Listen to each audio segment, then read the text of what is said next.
This program is a presentation of UCTV for educational and non-commercial use only.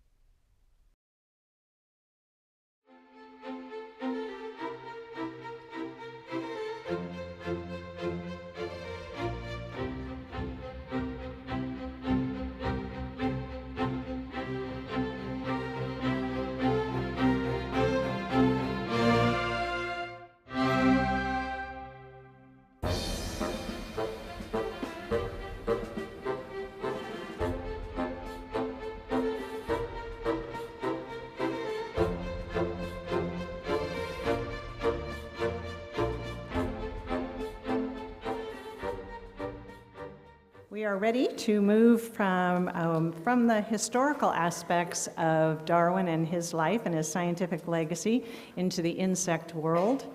And so our next speaker is going to be Kip Will, who is an associate professor and insect systematist in the environmental science policy and management and associate director of the Essig Museum of Entomology, one of the 6 natural history museums here on the Berkeley campus. And he is, as I mentioned, an associate professor, and he is primarily a systematist and taxonomist with interest in defensive chemical and behavioral evolution, historical biogeography, and the theory and practice of systematics. His studies use a broad range of data types to develop phylogenetic hypotheses for massively diverse worldwide beetle groups, with an emphasis on groups distributed in the southern hemisphere. And Kip's going to be talking on a taste for insects. Kip? All right, thank you.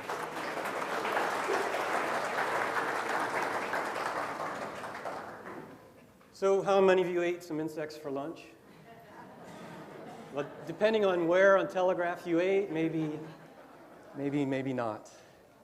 Insects have been interacting with humans ever since humans have been around, but their actual role in helping us understand the natural world around us has changed significantly. And we'll see by the time we get to the time of Darwin and his colleagues, insects are actually a very important part of our understanding of the natural world, a very important system that wouldn't have been available to generations before them. You know, in the ancient past, people who were thinking about the natural world didn't spend a lot of time thinking about insects, and we'll see why. But they certainly knew that we had useful insects, things like silkworm moths and honeybees that we have domesticated for several thousand years, maybe even crickets used in cricket fighting in China. And sort of another category, annoying insects. Yeah, everybody laughs because you know, and these are probably some of our greatest friends here, things like lice that have been interacting with us for as long as humans have been around. And early on, we didn't even really realize how harmful they were. We didn't understand the kinds of diseases that certain mosquitoes and flies could transmit. So they really were just annoying. So we have useful insects, we have annoying insects. And the vast majority of insect species out there went relatively unnoticed. They were more or less benign, but not particularly important. And humans, even those that were interested in sort of pursuing studies of the natural world and figuring out general processes, didn't spend a lot of time thinking about insects. Part of the reason for that is because of this idea of spontaneous generation. So somewhere in antiquity, this idea came to be that you could get life from non-life, and it was used broadly to explain just about any animal, but especially insects, for which their reproductive life history wasn't known. So if you look at the works of Aristotle, you would see that he had a long list of insects and the things they could be produced from.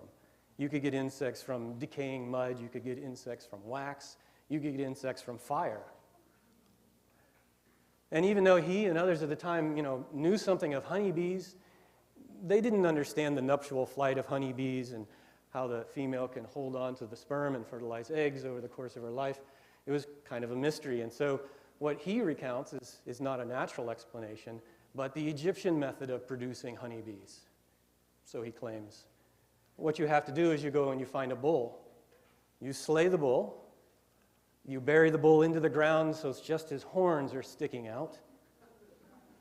Wait for the body to putrefy. That's an important step. Come back, saw off the horns, and bees will issue forth. It's a great recipe, isn't it? And there are many such recipes. No, I haven't tried it myself. I wouldn't recommend it. And my wife wouldn't like me bearing bulls in the backyard. But there were many such recipes. And there was this notion, this general supernatural explanation for the natural phenomena that we could get insects by spontaneous generation. The other way that insects came into being in many stories was what I call limited creation. Because in fact, early on, there wasn't a lot of the myths that considered that insects would have been necessarily produced by some more omnipotent creator, because there's something that actually lesser demons or witches could even conjure. So the source of insects was something that was sort of outside of the normal natural world and didn't seem to really be well connected to humans. And they would use these sorts of explanations, like special creation or limited creation, as it were, to explain phenomena that they'd see. And this would make perfect sense to someone. You could go out and you could watch a herd of horses. So this is a European myth. And you might see the horses suddenly bolt across the pasture, tossing their heads and flinging their tails. And in hot pursuit of those horses would be those dragonflies. Well, the logical conclusion for the person there was that dragonflies were produced by demons or devils and sent to the earth to torment horses. Well, of course, we know that dragonflies, are good aerial predators. They're flying around. They're probably, if they're doing anything, they're doing something good for the horses by actually catching some of those biting flies that probably were annoying them. And we chuckle and we think, well, that's quaint. That was kind of a cute story. But there's not much harm done. But if you think about human history and you think about when we've actually gone to supernatural explanations for natural phenomena, you know that there are many other periods of time where the damage has been much more severe. And our lack of understanding has led to a lot of increase in the devastation. Now, in the 14th century, they weren't going to figure out the transmission route of bubonic plague. But certainly if you tried to tell them that an insect was involved, being the flea between the rodent and the human, it would have seemed completely preposterous to them. Because by and large, the insects represented them to something that was different in kind, not just different by degree, something that really didn't make a lot of sense to study and think about very carefully, because what kind of conclusion could it lead you to that would be fruitful? But we know now that insects make up a huge part of our biodiversity, so we think, gee, that they were really missing something there. These sort of notions persist through the Middle Ages, and finally we start to see a little bit of chipping away at this in the 17th century. And there's just a couple of the important folks in that period that began to chip away at ideas of spontaneous generation and ideas that insects and other creatures could be conjured up. Like Swammerdam, a Dutchman, who took the time to actually study insect metamorphosis and show conclusively that caterpillars didn't just die and then suddenly a butterfly or moth was a new creature that was spontaneously generated, but this was ontogenetic development of a single individual. Right? That changes your view about how the insects fit into the natural scheme quite a bit. And then Marcello Malpighi, Malpighi, mostly known for his work in human anatomy, he really enjoyed his microscope, spent a lot of time looking at things, was the first to publish a detailed study of the internal organs of an insect. And you might think, well, that's a fairly small contribution. But even overcoming the notion that they were worth looking at was something. But actually, when he got in there and looked, he detailed the circulatory system, a nervous system, reproductive system, all of these things, which would seem to contradict ideas that you might spontaneously generate these things from bowls or mud or wax. And certainly didn't make much sense if they were just being conjured up by demons. Why would they need these intricate sorts of systems? Why were these systems so much like other systems we see in other animals? And we start to see the decay of some of these supernatural explanations, although these ideas of spontaneous generation will linger with us well into the 19th century. This is where we start chipping away at it. And insects were a great model for that. This doesn't mean that they're beginning to think about insects the way we do now as being part of the tree of life connected to us through common ancestry. I'm sure that Swammerdam and Malpighi would have laughed at such a suggestion. They were much more likely to have ideas of sort of great chain of being. So at least they sort of move insects and these lower organisms from being something different in kind to being something that actually is at least in the system with us, right? If we look at this sort of iconographic version that Valades did, you know, humans in the natural world are sort of in the middle here, with animals down here above the vegetation. I don't see any insects per se, but they're probably under the feet of the unicorn or maybe the dragon. Bonnet was more explicit, and Bonnet was somebody that actually did spend some time looking at insects, and he includes them in his graduated arrangement with this struggling little moth trying to get up the step from being down here with the plants. So they're in the system at least, and that's actually conceptually quite different than having them being something not even worth the study. So now we can actually, as scientists of the period, can legitimize their work studying things that otherwise wouldn't have made any sense to study at all. And they're suddenly going to find that there's a huge diversity of life out there that is going to be useful and is going to be meaningful for study. And of course, by the time we get to the, the 18th century with Linnaeus, Linnaeus, he carried a lot of weight. Linnaeus took time to describe insects, as did some of the other contemporaries of his. And we see this move from things that were hardly worth noting, maybe there were useful ones, there were annoying ones, didn't really have much to do with us, to where they're actually being included in our classifications and in the natural world, and are part of, for Linnaeus, God's creation. That's a fairly big step. Not only that, he began to train some students. He had a student, Fabricius. He's probably one of the first people to actually spend a large portion, if not most of his life, actually dedicated to describing and classifying and studying insects. Another individual, not one of Linnaeus' students, but another early insect systemist, Latreille, also spending his time working on insects, something that wouldn't have been conceivable 100 years before. Why would someone bother? There's Bonnet, the same Bonnet that did the graduated arrangement. He also had a great, did a bunch of studies on insects, including things like aphids, where he studied the parthenogenic reproduction, that is, the females giving birth, live birth, to other females, or as it looked in sort of risque terms to him, virgin birth. But in any case, what we're seeing is in the 18th century, there's a full legitimate study of insects as models that can help us learn something about the natural world, even if their concept of the arrangement and the product of the natural world by a creator is something different than we have now. From there, it just explodes. There's an enormous number of individuals come on the scene, and I'll go through some of them just to point this out for different characters that are along the way. For instance, Alexander Maclay. Maclay being one of these 19th century entomologists who looked at the works of Linnaeus and the classification and decided that he didn't think that that was the way things should be classified. He thought that the natural world should reflect the mind of the creator, and the mind of the creator was logical, and if it was logical, it was mathematical, and if it's mathematical, then we should use a numerical system to arrange things. And he did so by using 5, groups of 5 within 5. And he began arranging things that way, and was actually relatively successful, because you can imagine once you sort of conceive the world this way, you will find ways to make it groups of 5 within 5. It was in some sort of strange way testable. If he found 4 things that looked like they could be arranged, he would say, there must be a 5th, and he would go and he would find it. This persisted for a while, and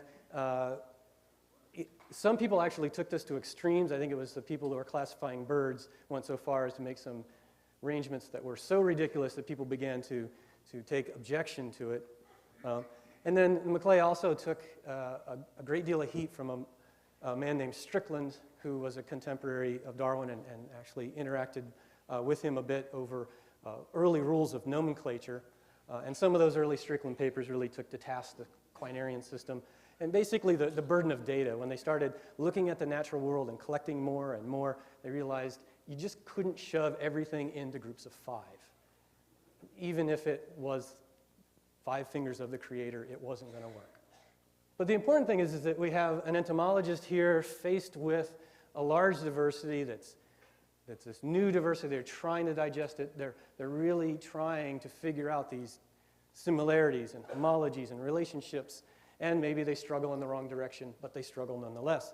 His son, William Sharp Maclay, and the cousin, William John Maclay, also, William Sharp, very much an entomologist, William John less so, but they took this and they actually then, from Europe, their work moved into Australia. So we start to see the spread of these naturalists and their ideas, and they're struggling with classification of things like insects. Same thing in North America, and I could go on and on with lots of these heads, but that would be kind of boring. Thomas Say, I want to point him out, dashing young Thomas Say, here's the father of entomology in North America, and a couple other examples, George Horne and John LeConte, both important in describing Californian fauna early on in the century, and of course, George Horne having one of the finest beards of the time. But there were many more, and they had many students, and there was this great explosion of intellectual activity, so much of it focused on insects. And if you can imagine, 100 years before, it was barely a trickle with Linnaeus, and just 100 years before that, it was not really known. I also point out Asa Fish because he was the first professional entomologist in the US. So now we got to the point where actually the state of New York is paying somebody to be an entomologist. That's quite an advance from 100 years before, where they're scarcely noticed, and 100 years before that, where they're not paid attention to at all. Just a historical note, UC Berkeley taught its first entomology class in 1869. So we've had it ever since. So it really was the rage. It was all over. And most people that did zoology and natural history were certainly associated with, if not doing some entomology. So it's not at all surprising when these three characters come onto the scene that they step right into that entomological activity.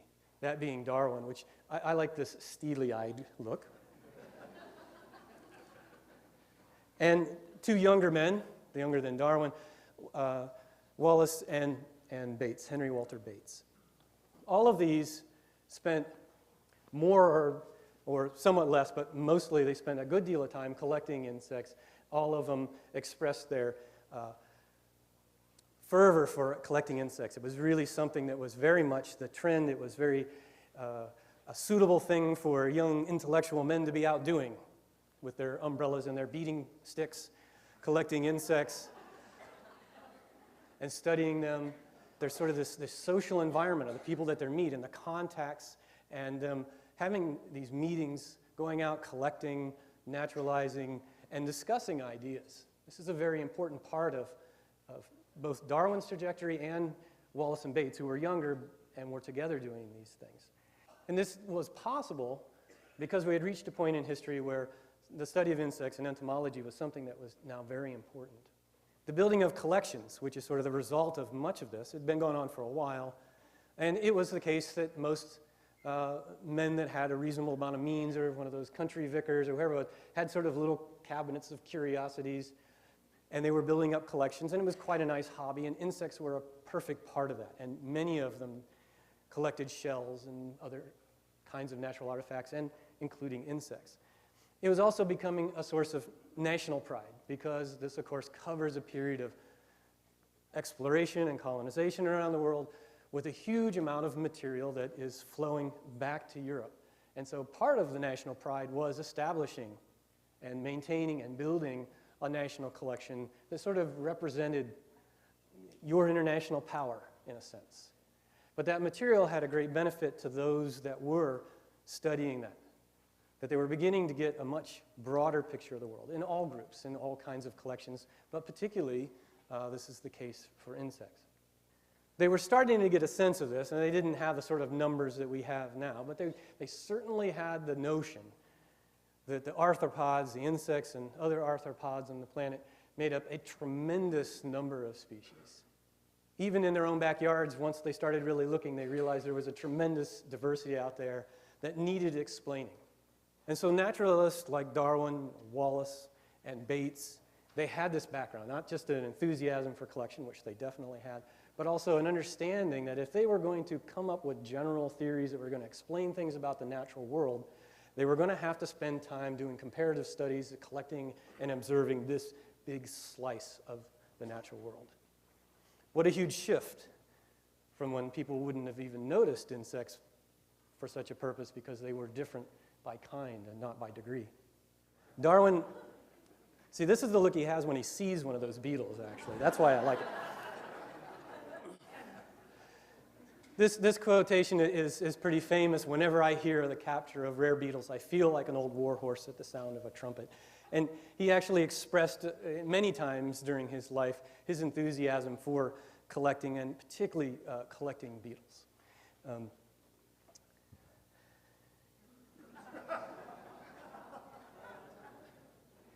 I was having trouble finding the attribution for this, so if somebody knows where this came from, I only could find an internet site. They let me know. But I think it was done by one of his compatriots, one of his collecting buddies back in the Cambridge time. When he was in Cambridge, he recounts this later in his autobiography. He has this one passage that's really great, and some of you might have heard it. He says, "But no pursuit at Cambridge was followed with nearly so much eagerness or gave me so much pleasure as collecting beetles. It was the mere passion for collecting, for I did not dissect them and rarely compared their external characters with the published descriptions. But I got them named anyhow." And just aside, I think he figured out how to trick his classmates into naming them, but I'm not sure about that. "I would give you proof of my zeal. One day, on tearing off some old bark, I saw 2 rare beetles and seized one in each hand. Then I saw a third, a new kind, which I could not bear to lose, so that I popped the one which I held in my right hand into my mouth. Alas, it ejected some intensely acrid fluid, which burnt my tongue so that I was forced to spit the beetle out, which was lost, as was the third one." Man has a taste for insects. You know I was going to work a pun in there somewhere. Not only that, if we sort of look at this statement, those of us who want to speculate on this, the specimens weren't collected, so we don't know exactly what they were. Beetles you find under a bark that produce an acrid fluid and cause a burning sensation. This is almost certainly in one single family, the ground beetles. Right? And Darwin didn't know what he had in his mouth when he spit that out. He wouldn't know that later in time that a certain group of those ground beetles was going to be a very significant player in debates over evolution. Because probably, although we don't know for certain, this was a bombardier beetle. And many of you probably are familiar, but it's such a great story, I'm going to take some time with it. The bombardier beetles are known to produce this boiling hot ejection of rather smelly and irritating compounds. And they do this with a pair of pituitary glands in the abdomen here, one on each side with a little port that comes out. They have sort of a big muscular reservoir which they use to squeeze this material out. And rather than try to explain exactly how that impacts a predator, I've got some short clips to show you of things. Some of them you might have seen. This is actually part of Secret Weapons, which Tom Eisner did with the BBC, and Tom's my good friend and colleague and gives me permission to use this, whereas the clips you find on the internet he has not given permission for. First, we're going to have a hungry spider and a hapless beetle. And here comes the spider. Looks tasty. Now watch carefully, and you'll see, pop. See that blast of smoke? That spider got a mouthful. He doesn't want anything. He spends a lot of time cleaning. Very distasteful. But how about something bigger? How about a toad? Now imagine that this is Charles Darwin. I'm going to put this beetle in my mouth. Oh, no, I'm not.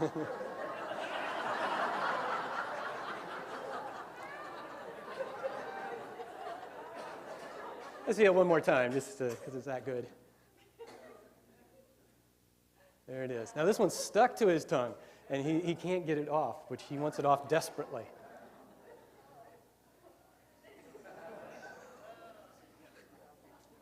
And the beetle, a little soggy, but not too much worse for the wear, walks away, having a wonderful adaptation, allowing it to seek out mates or lay eggs or whatever it was about to do.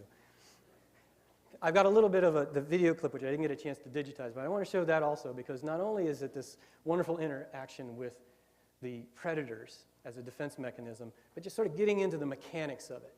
The mechanics are very interested, and Tom Meisner and his colleagues did a great deal of work on this, filming it.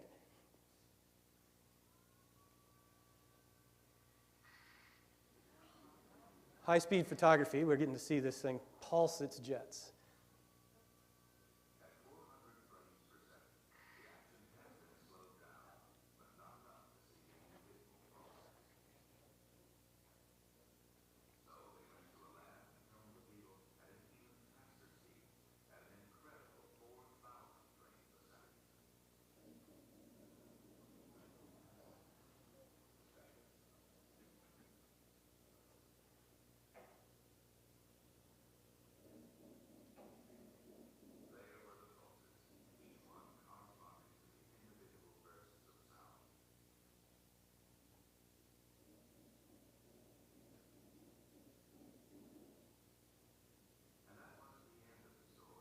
But it is for us, sorry.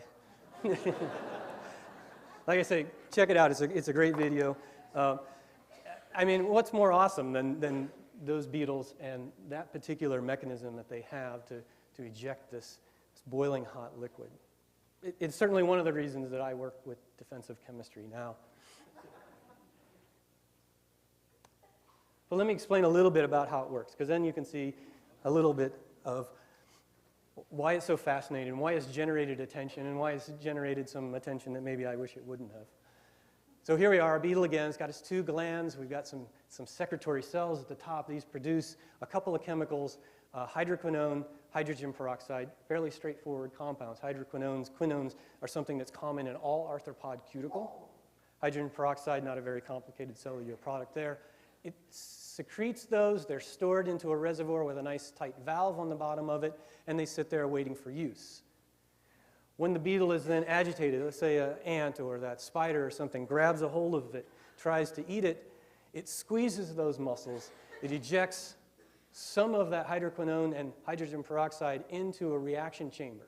Now, in the reaction chamber, what happens is that it has a light coating of catalase and peroxidase, some enzymes produced by the accessory gland. And when it hits those enzymes, we have a chemical reaction that produces some quinone, water, oxygen, and heat. And so when you collect bombardier beetles, at the end of the day, your fingers are tanned brown because of the hot quinones. And you feel it. I mean, for a large predator like me, it's not so bad, but it definitely has an effect. And certainly for smaller predators, ants, spiders, things like that, it's quite effective, even on, as we saw, the frog and certain collectors if you try the mouth method of collecting. They don't taste good. As it would happen then, this beetle, this what I would say is a marvel of evolution, has been picked on, and it has been set up as, is this an example of evolution or evidence for a creator? Because what I've shown you is actually a fairly fantastic looking thing. It looks very complicated and amazing, and how could you possibly conceive of such a thing evolving? That's the basic argument. And though primarily scientists have repeatedly put out the information to sort of get rid of these arguments, when you go to the internet, you search for bombardier beetle, you will get page after page of things that are not just old pages left lingering around, but stolen video clips with other captions on them that are quite recent from 2008, where apparently the bombardier beetle defies evolution, where they're God's chemical warriors, and if you look in the literature, the still available children's publication on Bombi the bombardier. For me, a beetle systematist, evolutionary biologist, you might get the idea that it's somewhat agitating to have all this information, misinformation out there. For a while, even the bombardier beetle was the #1 claim example on the Wikipedia page for irreducible complexity. It's changed quite a bit since then, and they've dropped it, which I will consider a small victory. It's no longer listed there. But you're going to run into these pages. You're going to run into questions because people will see it and they'll say, that's amazing. It is amazing. I think it's amazing. But we can explain it. We don't need to go to supernatural explanations. Their arguments, of course, these are the standard arguments. There's nothing new here. Every system that they go after basically has elements of the same sorts of things. We'll hear more about it later. That this is a complicated system, and if anything was out of whack, beetles would explode. I love that, but you'll see it all over the internet. These beetles apparently would spontaneously explode if things weren't right. Some arguments that independently these components, reaction chambers and accessory glands and reservoirs and things wouldn't have a purpose, so it would have to be created in a whole system. And then this is just a real myth that even the creationists have given up on, if they know anything, that there's a chemical instability that requires either some sort of perfect balance of chemistry or the mysterious inhibitor. And of course, this has never been the case. Hydroquinone and hydrogen peroxide, I can take it, I can mix a bucket of it here, and I can stir it and splash it, and it's not going to do anything but make a little dull fizziness. It's not even really reactive at all. Inside the beetle, sealed behind the valve, it's perfectly stable. And the reaction energy is such that you have to have those enzymes. See, that's the whole point of the enzymes. They're ready, and they reduce that reaction energy, and you have an explosion when it comes out. But in its sort of stable state, nothing's going to happen. So that's just a bogus argument. So how do we explain it? Because I'm up here claiming that this is actually a really great example of evolution, like a really tremendously good one. Well, the big problem, of course, is that these arguments are usually set up in sort of isolation. Like they go out and they got one beetle, and they study it and they say, look how fantastic this beetle is. It must have been created, because it defies anything that we can imagine. But if you take that same beetle and you put it into the comparative context, you'll find that there are actually 500 species of bombardiers. Some have low temperature bombardiering, some have higher temperature explosions. That particular group actually fits in a much larger, beetle groups are big, so don't get scared by the numbers. That particular group fits in the larger clade, the larger group, the family, which is more than 40,000 species, all of them that we've looked at, which is a tremendous number of them, have a pair of pygidial glands in their abdomen. Most of them don't explode, but they have all kinds of other compounds. They smell bad, they irritate. They're anti-predatory things. They're just not as elaborate as the exploding ones. But we can see all of the components, all of the chemicals, all of the enzymes that you would need in different functions in different species within this larger group. We and others in the past that have looked at this have looked at about 500, 600 species. We got 240 different compounds in those glands. It's just a great chemical factory. So the fact that it makes something that explodes actually starts to look less fantastic and more like, well, that's not surprising that it happened given everything that's there.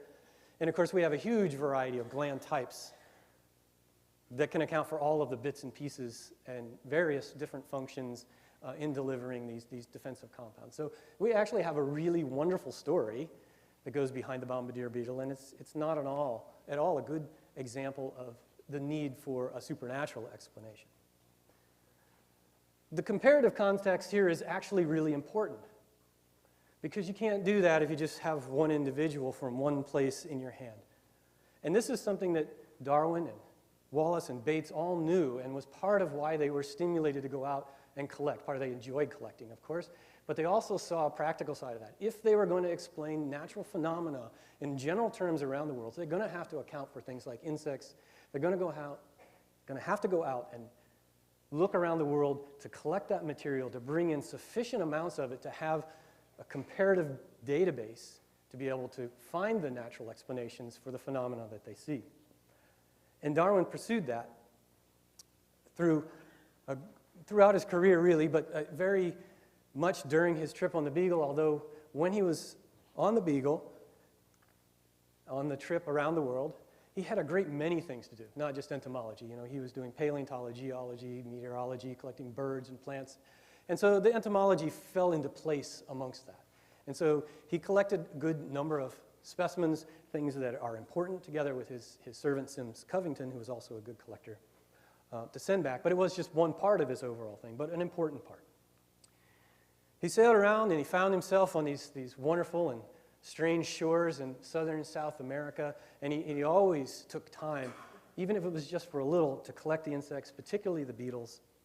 And he would write back and he would tell the people in England, he said, "I'll tell entomologists, look out and have their pens ready for describing." It's exceedingly interesting observing the differences of genera and species from those which I know. It is, however, much less than I expected. So there's been some speculation that because Darwin didn't spend time actually working on his own insect collections after he came back, that they weren't important to him. But in fact, I don't believe that that's true.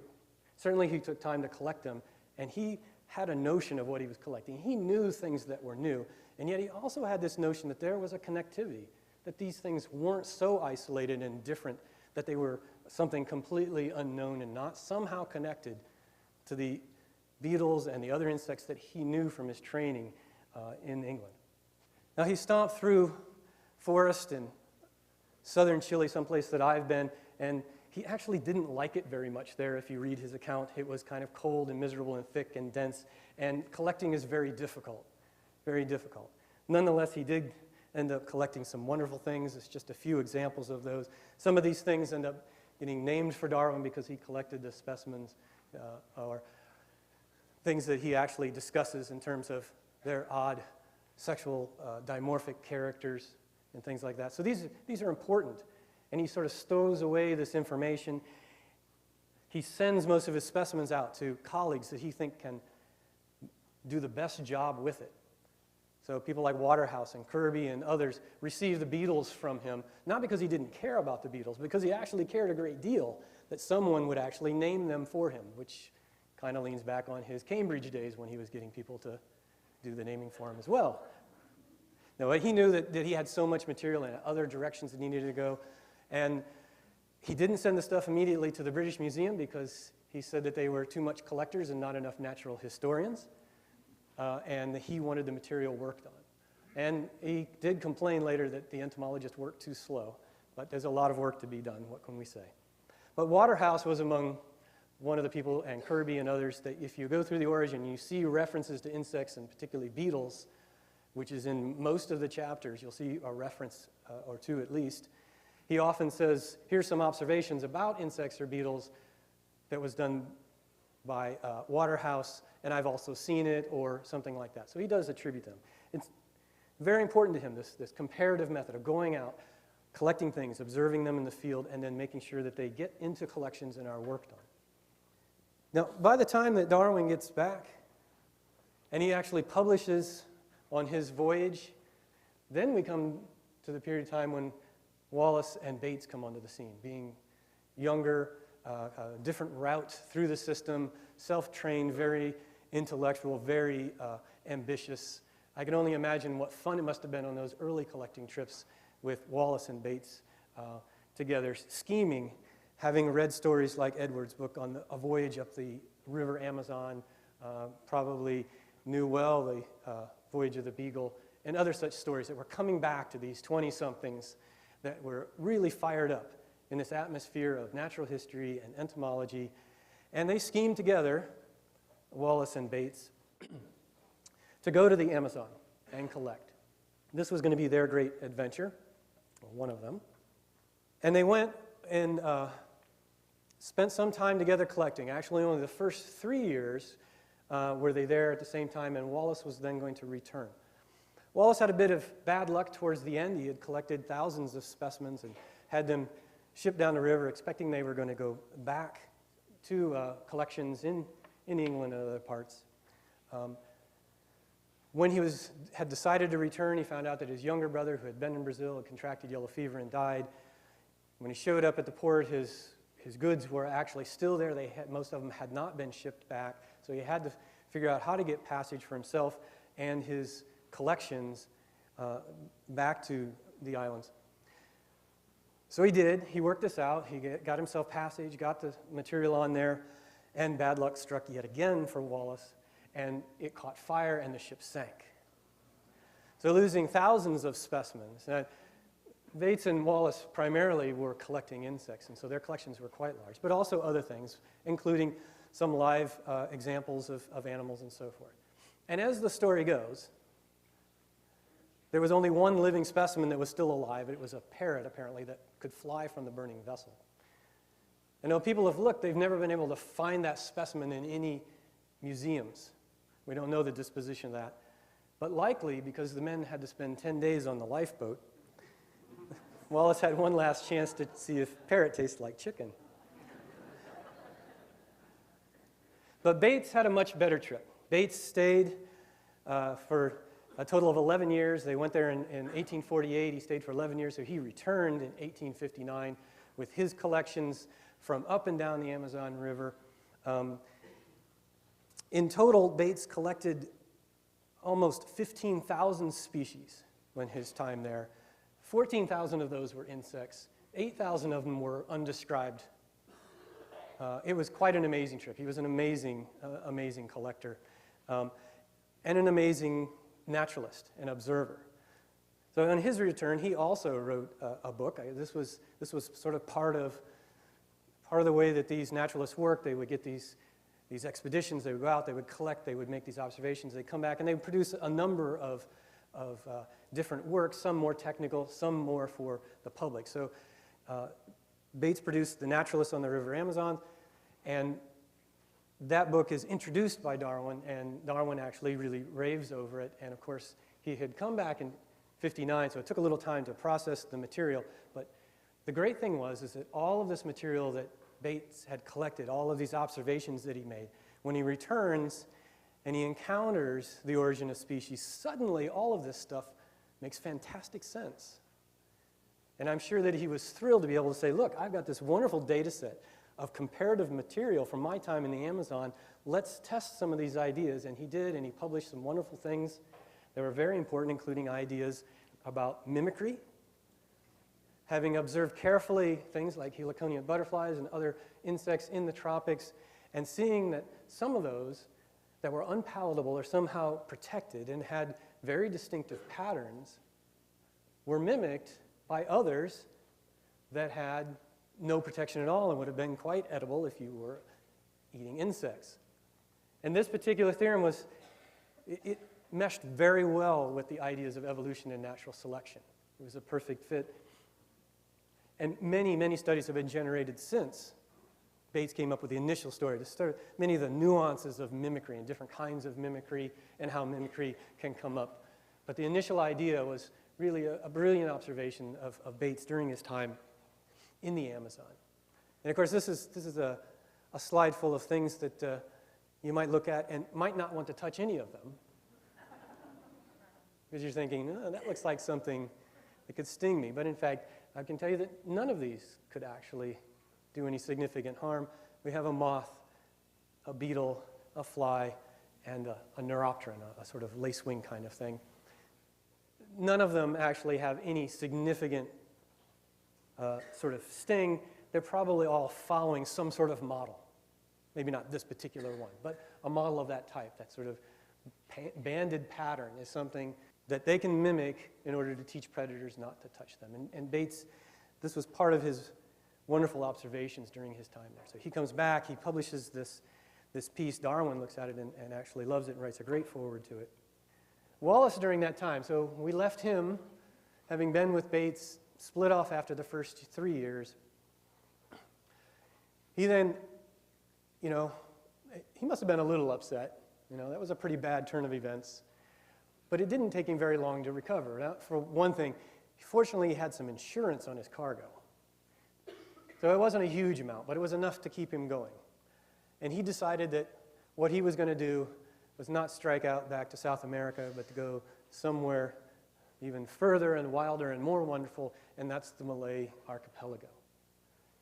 And he ended up spending 8 years there. And just to jump to the end, he, of course, produced a wonderful book, The Malay Archipelago, the Land of the Orangutan and Bird of Paradise, and so forth, when he returned. And of the three, this one's the best reading.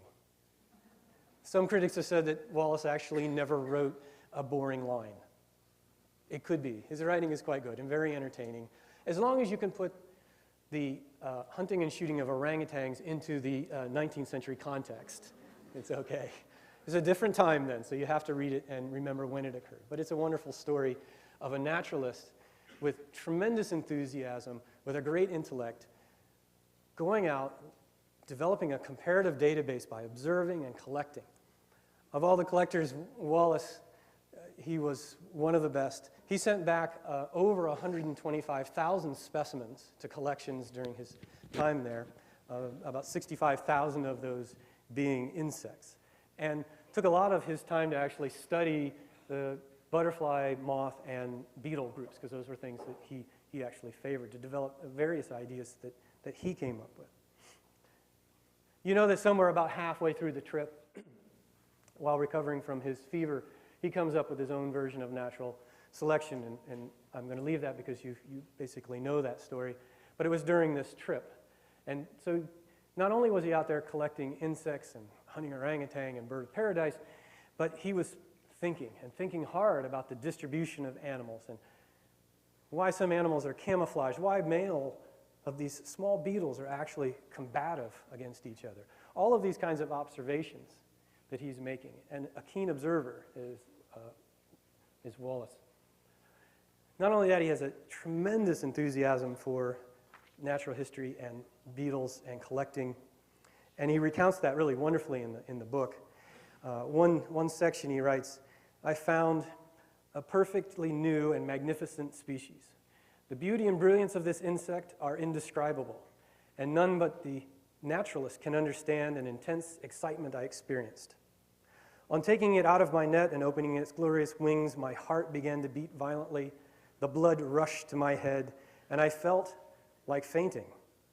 So great was the excitement produced by what will appear to most people to be a very inadequate cause." Maybe a little stretch for the entertainment purposes of the reader, but I think, in fact, it's not that far from the truth. That Wallace, and in fact all of these, Bates and Wallace and Darwin, really had that sort of gut enthusiasm for their collecting and for building collections and making these observations. Yes, he went there with the intent of trying to figure out these larger ideas about how nature works and why animals are distributed the way they are. But also he had this sort of gut feeling, this enthusiasm for collecting and building these collections. His adventures were quite wild and wonderful. One of the great stories, a little story in his book, they had spent quite a bit of 2 days climbing to the top of a fairly high mountain range in Borneo, and they reached an area that was mostly just rocky substrate, and pitcher plants was about the only plant growing. And they had spent most of a day trying to find a good source of water, and there was no water available. Couldn't find anything to drink, and they realized that it was too far to go back down to the nearest good water source, and they had to find something. Well, he says, "At last we turned to the pitcher plants. But the water contained in the pitchers, about half a pint each, was full of insects and otherwise inviting. On tasting it, however, we found it to be very palatable, though rather warm, and we all quenched our thirst from these natural jugs." There's no detail as to whether he actually preserved and collected the insects he strained with his teeth, but he also certainly had a taste for insects. Sorry. Aside from having the stunning inspiration of the ideas of natural selection, which this is my opinion and we can hoot at it, the reason his was so much shorter and he came up with so much quicker is that he tended to think a little bit more population-oriented and probably was less sort of bogged down in the individual adaptation. I think that was maybe why it kind of came on him in a short version rather than Darwin's necessary deliberations. But that aside, he actually built on some earlier work on animal distributions and came up with distribution patterns and the arrangement of historical patterns of biogeography that were way ahead of his time because they had no idea that plates and things could move around the way that we think of them moving now. And they had only ideas of sort of land bridges and dispersal to sort of do that. And yet he was convinced by looking at these animal distributions that this was real phenomena and it was important in understanding the natural world. He says it's certainly wonderful and unexpected fact that an accurate knowledge of the distribution of birds and insects could enable us to map out the lands and continents which have disappeared beneath the ocean long before the earliest traditions of the human race. Right? So this is a wonderful, huge leap to be having a comparative data set that's large enough that is based on insects and birds to be able to put together these kinds of patterns, these global patterns, being able to understand them. And that's something that all three shared. They all shared this love for collecting. They also all shared the idea that we needed this sort of expansive, comprehensive data set in order to understand and explain the general phenomena in the world, and that the way that they could do that was to go out and to collect and then to feed those collections back into the natural history museums, back into the hand of the naturalist, to the taxonomist and the systematist, we would say today, to the biologists that can then understand those patterns. And so we have something of a legacy from all of these and from other individuals in the 19th century that resides in our natural history museums. But then, of course, we're always faced with questioning what we have and where we put our resources and where we put our emphasis, and we have to ask ourselves, is this legacy, this 19th century legacy of collecting and collections, is it still pertinent to what we do now? Is it relevant to the 21st century? Do we have a need for it? Or are they just a closet full of dead bugs? It's a non-trivial question, actually, especially if you work in one of those closets. I don't think it's a hard sell, actually, to realize that indeed the 19th century tradition, sort of, if you can imagine, so we got 400 years to talk about here. We got 200 years before their time. Insects really aren't even on the map intellectually, right? We got 100 years after that, we've got Linnaeus. They suddenly start to become part of our understanding of the natural world, be that the chain of being. Another 100 years, they're really forming a huge part of our understanding of the natural world in general. And still, the biodiversity of our planet is largely unknown. There's still a lot of exploration and collecting to be done out there in order to build an even better and more complete data set of information, of specimens, so that we can seek natural explanations for the natural phenomena that we see out there.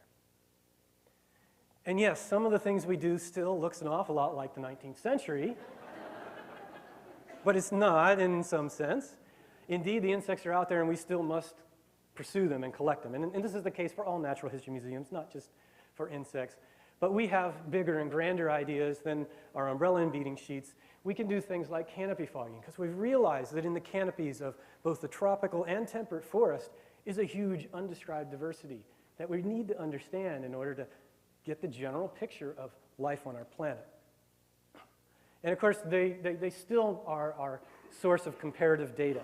Our museums house that and hold that, whether you want to go back and visit Darwin and Wallace's specimens, or you want to look at ones that were collected last week. Those collections are still growing, they're still building, and there's still a reason to have many individuals from many places so that we can understand these patterns. And of course, the morphological data is very important to us. But we have technology now that's going to let us even make those collections more available, more important, and increase our understanding of the data. Because now we have molecular techniques that are getting better and better.